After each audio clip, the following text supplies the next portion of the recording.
pleinement suivi par la population, alors que nous venons de franchir le cap de 45 personnes déclarées contaminées avec un cas de guérison et 3 cas de décès dénombrés. Je voudrais, avant de poursuivre, présenter mes sincères condoléances aux familles éprouvées et leur dire toute ma compassion. J'ai instruit d'ores et déjà le gouvernement de prendre en charge tous les frais d'obsèques des disparus. Ces 3 cas malheureux viennent nous rappeler, s'il en était encore besoin, que le coronavirus est très dangereux et n'a toujours pas trouvé de remède, et que le seul rempart pour tout le monde demeure à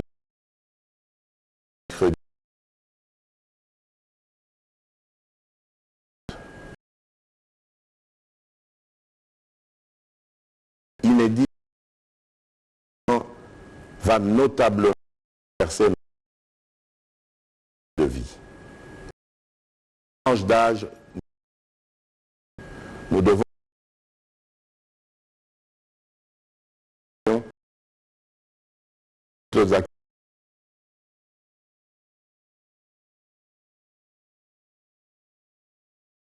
occasion se trouver ruinée. Alors que voici 3 semaines, notre pays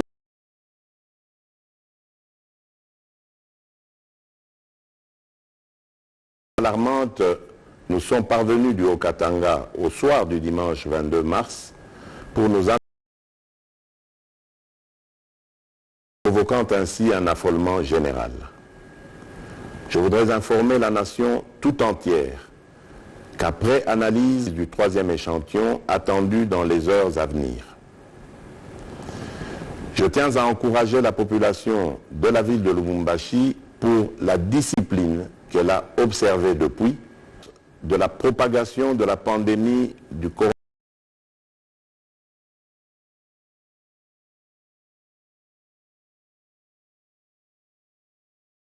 Par conséquent, renforcer tout en intensifiant les campagnes de sensibilisation, non seulement du gouvernement, mais aussi de la part de chacun de nous, en donnant la bonne information. C'est aussi l'appel à la nécessaire cohésion que j'ai lancé le 18 mars dernier. Au regard de la gravité de la situation, face à l'urgence et à la crainte que la propagation ne s'accélère et ne devienne plus inquiétante, d'autant plus que la plupart des personnes infectées étaient en contact avec des parents et bien d'autres personnes, j'ai décidé de prendre les mesures complémentaires ci-après qui sont d'application immédiate. Interdiction de tous les voyages de Kinshasa vers les provinces et des provinces vers Kinshasa afin de permettre le confinement de la ville de Kinshasa, foyer de la pandémie. Ceci implique l'interdiction de tous les vols des passagers dans les 2 sens, Kinshasa province, à l'exception des avions transportant du fret et dont les équipages seront soumis à un contrôle d'usage strict au départ comme à l'arrivée. L'interdiction de tous les mouvements migratoires par le transport en commun, des bus, camions et autres véhicules de l'intérieur vers Kinshasa et de Kinshasa vers l'intérieur. Des barrières doivent être érigées par les gouverneurs et les équipages devront se soumettre au contrôle de rigueur en matière du coronavirus. L'interdiction de tous les transports fluviaux des passagers de Kinshasa vers les provinces et vice-versa. Seuls les bateaux et les embarcations transportant les marchandises avec équipage et convoyeurs seront autorisés. La fermeture de toutes les frontières du pays aux passagers et à toute personne, sauf pour les camions, navires et avions cargo avec fret.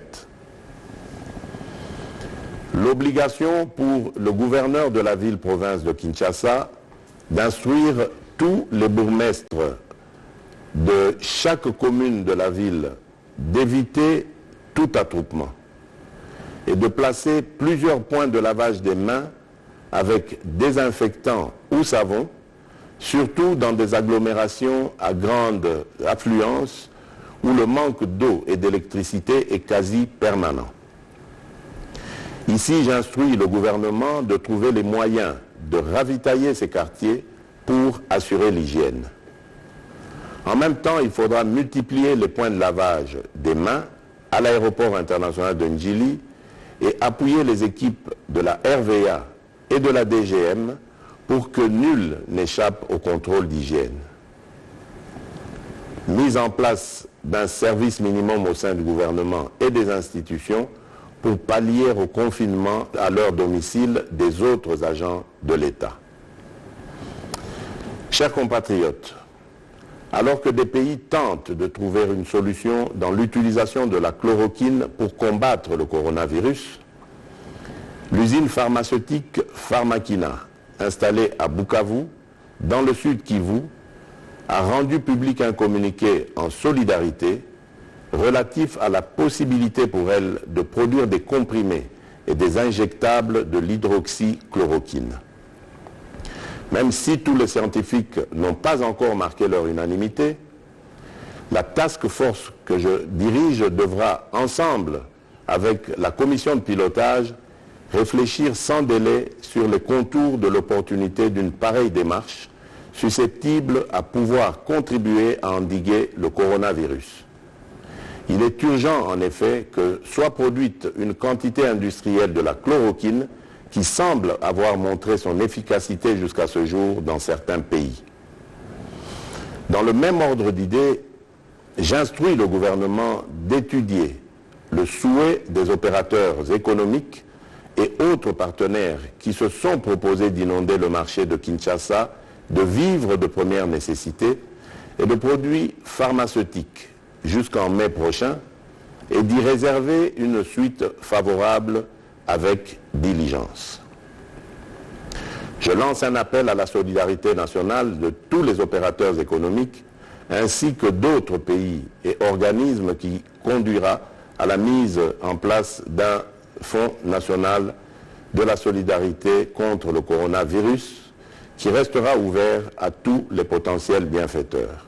Chers compatriotes, le coronavirus n'a besoin ni d'un passeport, ni d'un visa, ni d'une carte d'électeur pour circuler chez nous. C'est nous qui circulons avec et qui devons comprendre que nous nous trouvons dans une situation de guerre face à un adversaire invisible. Une guerre asymétrique aux conséquences désastreuses que nous pouvons éviter. Et dans une période d'épreuve et d'incertitude comme celle que nous traversons, il est nécessaire que chacun soit appelé à prendre au sérieux cette pandémie et à observer toutes les mesures décidées. Bien obligé, je réquisitionnerai les unités de la police nationale congolaise et celles de nos forces armées afin d'organiser des patrouilles mixtes pour faire respecter ces mesures pour le bien de tous. J'en appelle une fois de plus à l'union sacrée de la nation, car c'est ensemble que nous nous en sortirons.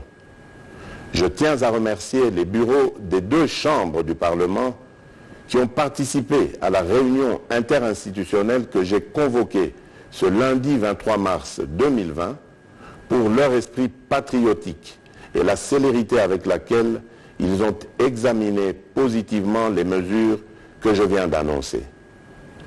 Enfin, devant la gravité et le caractère dangereux que comporte cette situation, je décrète l'état d'urgence en tenant compte de la situation sécuritaire qui prévaut en ce moment dans notre pays en rapport avec la pandémie à coronavirus. Que Dieu protège la République démocratique du Congo. Je vous remercie.